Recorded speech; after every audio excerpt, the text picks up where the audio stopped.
आते हैं present perfect tense कहलाते हैं। ठीक है, क्या कहलाते हैं? Present perfect tense. जिन वाक्यों के अंत में मुख्य क्रिया के साथ छुपा है, छुपी है, छुपे हैं, या है, ई है, ए है आदि शब्द आते हैं प्रेजेंट परफेक्ट टेंस कहलाते हैं। मतलब प्रेजेंट परफेक्ट टेंस के सेंटेंस रहते हैं। ठीक है, तो इसकी पहचान है। इसकी पहचान से हम तुरंत जान सकते हैं कि क्या है। ठीक, अब इसमें रूल्स के बारे में आते हैं। मैंने बोला था ना, जब पहचान आ जाए, आप लोग पहले से स्ट्रक्चर वगैरह सब कुछ पढ़ चुके हो, तो अब रूल्स के बारे में पढ़ते हैं। तो व्हाट इज द रूल्स? तो रूल्स में सबसे पहले हम बात करते हैं किसकी? Helping verb. ठीक, तो let us see that helping verb. तो हेल्पिंग वर्ब, इसमें दो हेल्पिंग वर्ब यूज होते हैं। एक होता है HAF है और एक होता है HABE है। तो जब दो आगे helping verb, it mean singular और प्लूरल के अकॉर्डिंग हम प्रयोग करेंगे। तो हैड में कम स्पेलिंग है, 3 स्पेलिंग है HAF, इसलिए कम वालों के लिए मतलब सिंगुलर सब्जेक्ट के लिए यूज करेंगे। हैड में 3 स्पेलिंग है तो सिंगुलर सब्जेक्ट के लिए, मतलब कम स्पेलिंग है मतलब कम पर्सन के लिए, मतलब सिंगुलर सब्जेक्ट एक पर्सन के लिए। ठीक है, तो सिंगुलर पर्सन के लिए, ठीक है, सिंगुलर सब्जेक्ट के लिए। तो सिंगुलर सब्जेक्ट के साथ हेल्पिंग वर्ब हैज। फिर प्लूरल सब्जेक्ट के साथ हेल्पिंग वर्ब हैज। क्यों? क्योंकि इसमें 4 स्पेलिंग है। 3 से ज्यादा होगा 4, मतलब ज्यादा, मतलब प्लूरल, प्लूरल ज्यादा को बोलते हैं। प्लूरल सब्जेक्ट के लिए हैव का यूज करते हैं। तो सिंपल सा फंडा है, आइडिया है। और इसमें helping verb, helping verb, simply helping verb क्या होता है? हेल्पिंग वर्ब मतलब चूंकि परफेक्ट, कोई भी परफेक्ट केवल लेगा। जैसे परफेक्ट में 2 होते हैं, एक परफेक्ट और एक परफेक्ट कंटिन्यूअस। तो केवल अगर परफेक्ट की बात करेगा, जैसे प्रेजेंट परफेक्ट या पास्ट परफेक्ट टेंस या फ्यूचर परफेक्ट टेंस, मतलब प्रेजेंट, पास्ट, फ्यूचर तीनों टेंस में कोई भी केवल परफेक्ट का टेंस रहे, तो उसमें हम हमेशा वर्ब के थर्ड फॉर्म का प्रयोग करेंगे। That is the rule. Clear? केवल और केवल वर्ब के थर्ड फॉर्म का प्रयोग करेंगे, उसके अलावा किसी भी अदर वर्ब के फॉर्म का प्रयोग नहीं करेंगे। Because of this tense is only perfect tense. Clear? एक चीज और बता दें, कंटिन्यूअस रहेगा तो उसमें आईजी फॉर्म यूज करते हैं। कोई भी कंटिन्यूअस रहे, किसी भी टेंस का कंटिन्यूअस रहे, तो उसी तरह परफेक्ट में भी कोई भी टेंस का परफेक्ट टेंस रहे तो हमेशा वर्ब के थर्ड फॉर्म का प्रयोग करेंगे। Let us see the structure. Structure तो आप लोग पहले भी पढ़ चुके हो। अब I think the structure will be easy because you have already read all the structures like present indefinite, present continuous, past indefinite, past continuous, future indefinite. That's why the structure are easy now. Because in structure हम सबसे पहले affirmative sentence की बात करते हैं, तो सबसे पहले सब्जेक्ट के लिए लिखते हैं। ठीक, अब सब्जेक्ट के बाद क्या आता है? Helping verb. सब्जेक्ट के बाद क्या आता है? हमेशा हेल्पिंग वर्ब। तो हेल्पिंग वर्ब आप लोग जानते हो है या है। और उसके बाद क्या यूज होता है? वर्ब का फॉर्म। हेल्पिंग वर्ब के बाद हमेशा वर्ब के फॉर्म का प्रयोग होता है। हेल्पिंग वर्ब के बाद हमेशा वर्ब के फॉर्म का प्रयोग होता है। तो वर्ब का फॉर्म मैंने पहले लिख दिया है रूल्स में कि थर्ड फॉर्म प्लस, और हमेशा वर्ब के बाद ऑब्जेक्ट आता है, उसके बाद अदर पार्ट्स ऑफ सेंटेंस आता है। ठीक है, अब आते हैं हम दूसरा स्ट्रक्चर लेते हैं। इसमें भी सबसे पहले सब्जेक्ट आएगा, चूंकि निगेटिव, अफर्मेटिव और निगेटिव। तो अब जानते हो निगेटिव में सब्जेक्ट के बाद क्या आता है? हेल्पिंग वर्ब आना ही आना है। तो हेल्पिंग वर्ब यूज करेंगे हैज या हैज। अब उसके बाद हेल्पिंग वर्ब के बाद जब निगेटिव सेंटेंस रहेगा तो तुरंत नॉट आएगा। हमेशा हेल्पिंग वर्ब के बाद ही नॉट आता है। किसके लिए? For negative sentence. Clear? Plus verb third form, और सब अपनी जगह रहेगा, जैसे है उसी वे में रहेगा, जहां पे जिसका प्लेस वही रहेगा। बस हेल्पिंग वर्ब के बाद हम नॉट बीच में शामिल कर देंगे और सारा स्ट्रक्चर उसी के जस्ट का तस्ट रहेगा। ठीक है, वर्ब का थर्ड फॉर्म, ऑब्जेक्ट एक्सेट्रा। ये तो हो गया निगेटिव सेंटेंस। अब जब हम अफर्मेटिव का सॉरी इंट्रोगेटिव की बात करते हैं, मतलब इंट्रोगेटिव कई तरह होते हैं। एक जब सेंटेंस की शुरुआत, मतलब वाक्य की शुरुआत क्या से होती है, और एक जब क्या सब बीच में आता है या दूसरे इंट्रोगेटिव वर्ड आते हैं। तो जब क्या से, जब भी हिंदी में सेंटेंस की शुरुआत क्या से होती, always we will interchange the helping verb for subject and for subject we will change helping verb. Clear? मतलब इंटरचेंज द प्लेस, हम प्लेस को इंटरचेंज कर देते हैं। तो हेल्पिंग वर्ब क्या आ जाएगा? पहले आ जाएगा हैज या है। अब उसके बाद हेल्पिंग वर्ब के बाद सब्जेक्ट इंटरचेंज बोले ना, तो अदला बदली, इंटरचेंज मतलब अदला बदली कर देना, सब्जेक्ट की जगह हेल्पिंग वर्ब और हेल्पिंग वर्ब की जगह सब्जेक्ट ला देना बस, और किसी चीज का अदला बदली नहीं होगा। उसका वर्ब का थर्ड फॉर्म क्योंकि अफर्मेटिव है अभी, प्लस ऑब्जेक्ट एक्सेट्रा, और ये हो गया क्वेश्चन मार्क। ठीक, अब देखिए निगेटिव सेंटेंस की सीखा, तो आप लोग ऑलरेडी स्ट्रक्चर बना चुके हैं। तो हमने कहा है कि हेल्पिंग वर्ब की जगह सब्जेक्ट, सब्जेक्ट की जगह हेल्पिंग वर्ब और सब जस्ट का फर्स्ट रहेगा। तो देख लेते हैं, हेल्पिंग वर्ब आ गया, मतलब है क्या है, प्लस सब्जेक्ट आ गया, क्योंकि ये निगेटिव इसका आ रहा है तो इसलिए निगेटिव की जगह निगेटिव रहेगा, प्लस ना, प्लस वर्ब का थर्ड फॉर्म, प्लस ऑब्जेक्ट और एक्सेट्रा और क्वेश्चन मार्क रहेगा। ठीक है, थोड़ा सा स्ट्रक्चर बढ़ेगा तो उसमें एक वर्ड और शामिल होगा, इंट्रोगेटिव वर्ड। अब जब क्या सब बीच में आए या दूसरा इंट्रोगेटिव वर्ड आए तो वहां पे क्या, अभी मैंने इंट्रोगेटिव का 2 लिखवाया है। जब बात की शुरुआत क्या से होती, हेल्पिंग वर्ब से शुरुआत हुआ है, तो उसी दोनों के स्ट्रक्चर में केवल हम इंट्रोगेटिव वर्ड क्या करेंगे, इंक्लूड करा देंगे फर्स्ट प्लेस पे, और सब उसी तरह स्ट्रक्चर उतार देंगे और कुछ करना नहीं है। ठीक है, तो इंट्रोगेटिव वर्ड है क्या, देखिए मैं उतार रहा हूँ, इसी सारी चीजों को क्या कर रहा हूँ, उतार रहा हूँ। ठीक है, हेल्पिंग वर्ब हैज या है, and plus subject and plus verb का third form plus object etcetera question mark, और एक लास्ट जो इसका भी निगेटिव आता ही आता है, इंट्रोगेटिव वर्ड आ जाएगा, प्लस हेल्पिंग वर्ब हैज या है, थोड़ा जल्दी लिख रहे हैं तो don't be confuse, then subject, मैं बोल रहा हूं, ठीक है, subject plus not plus verb third form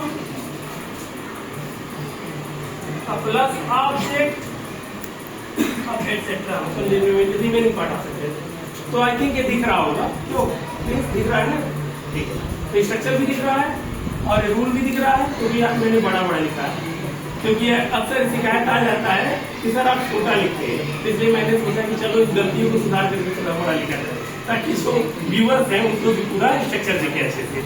okay, ठीक, तो अब एग्जाम्पल पे आते हैं, क्योंकि मैंने हर एक तरह का सेंटेंस का स्ट्रक्चर बनवा दिया, अब उसके सेंटेंस पे आते हैं कि सेंटेंस को कैसे अब क्या किया जाए, ट्रांसलेट किया जाएगा। अब हिंदी में हम लेंगे फर्स्ट सेंटेंस, मैं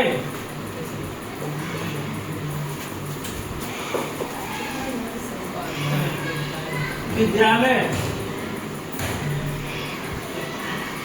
पहुंच, बड़ा बड़ा दिखा है ना, मैं विद्यालय पहुंच चुका हूं,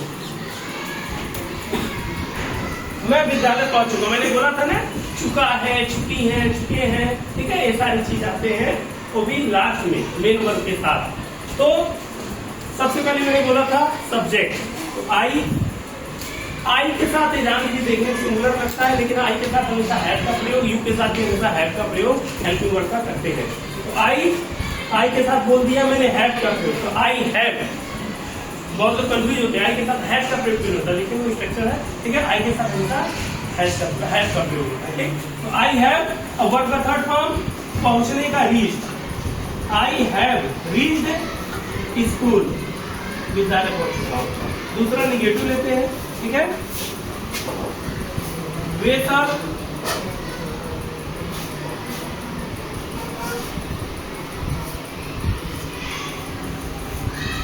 घर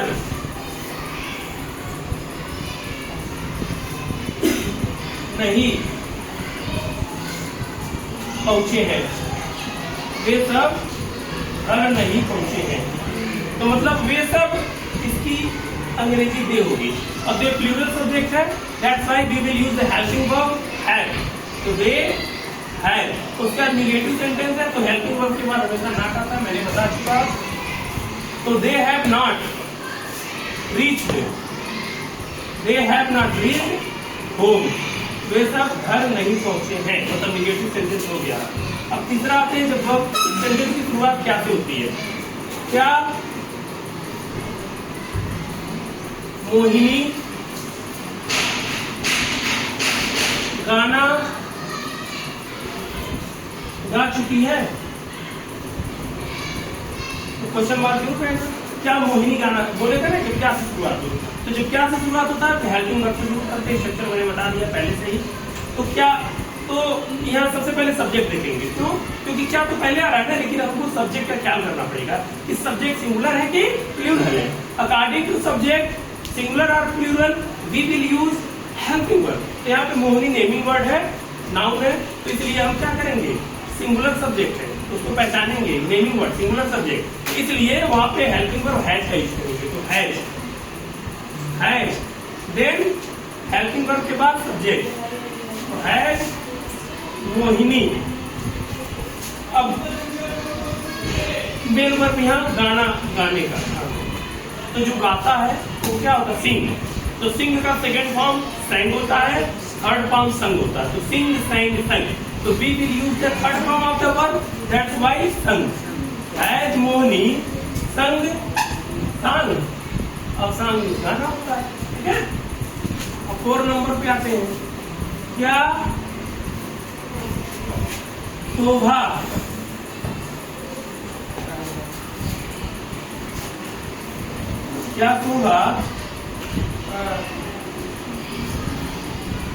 व्रत नहीं रखी है? क्या शोभा व्रत नहीं रखी है? अब देखिए यहाँ पहले शोभा, तो शोभा के अकॉर्डिंग सिंगुलर सब्जेक्ट तो है।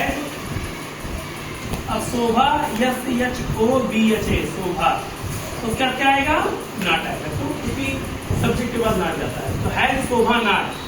अब व्रत रखना, फास्ट में होता है व्रत, ठीक है। सावन चल रहा, बहुत व्रत रख रहे हैं, और खासकर सोमवार, ठीक है। और लड़कियां ज्यादा रखती है, ठीक है, ठीक, भगवान से प्रे करती है। और लड़के भी रखते हैं, ऐसी बात नहीं, इस समय लड़के भी रखते हैं, ठीक। तो लड़कियां कुछ ज्यादा रखती है सावन के महीने में। तो सावन चल भी रहा है, ठीक है। तो मैं बता रहा हूँ, है शोभा नाट टेकन फास्ट। व्रत रखने का क्या होगा, टेकन, ठीक है। तो वर्ब का थर्ड फॉर्म, क्योंकि take first form, took second form, taken third form, तो टेकन फास्ट, ठीक है। अब पांचवा स्ट्रक्चर देखते हैं, जो इंट्रोगेटिव वर्ड बीच में आए या क्या सब बीच में आए। तुमने कौन सा पाठ याद किया है? तुमने कौन सा पाठ याद किया, ठीक है। तो यहाँ वर्क के कंप्लीट होने का सिर्फ हो रहा है, ठीक है, कि कौन सा पाठ याद किया है। अब उसका आंसर कुछ नहीं, आपके मतलब नहीं है, ठीक है। पता चल रहा है कि यहाँ वर्क के कंप्लीट होने की बात कही जा रही है। तो कौन सा का क्या होगा, विच, और पाठ का लेसन, तो विच WHICH, विच लेसन, कौन सा पाठ, विच लेसन। उसके बाद तुम है, तो तुम के अकॉर्डिंग बोला है मैंने कि हैव लगेगा, ठीक है, यू के साथ हैव लगता है। तो विच लेसन हैव यू।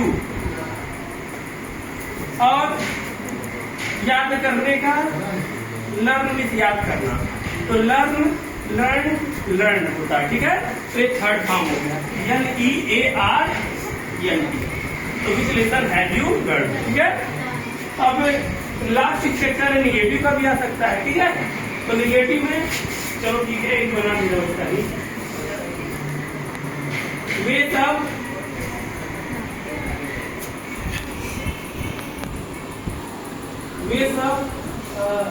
बाजार क्यों नहीं जा चुके हैं या गए हैं? वे सब बाजार क्यों नहीं जा चुके हैं या गए हैं, दोनों सकता है, ठीक है। तो वाई हैव, क्योंकि प्लूरल सब्जेक्ट है, दे, तो यहाँ पे दे होगा, why have they not gone to go में जाना, जा चुके हैं, तो गो सेकेंड फॉर्म वेंट, और लास्ट फॉर्म जो उसका आता है मतलब परफेक्ट फॉर्म वो क्या होता है, गॉन, तो गो वेंट गॉन। तो यहाँ पे थर्ड फॉर्म लगेगा गॉन। तो why have they not gone to the market. मैंने मार्केट का प्रोनाउंसिएशन बताया था ना, मार्केट, ठीक है। तो वहाँ आप साइलेंट रहता है, मार्केट।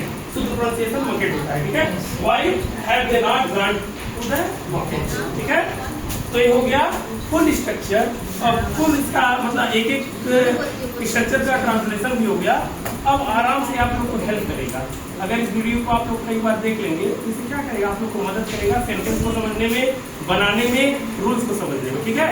तो अगर जो भी दिक्कत हो कमेंट बॉक्स में जरूर अपने बातों को रखिए कि हमको यहाँ भी प्रॉब्लम हो रही है, ठीक है।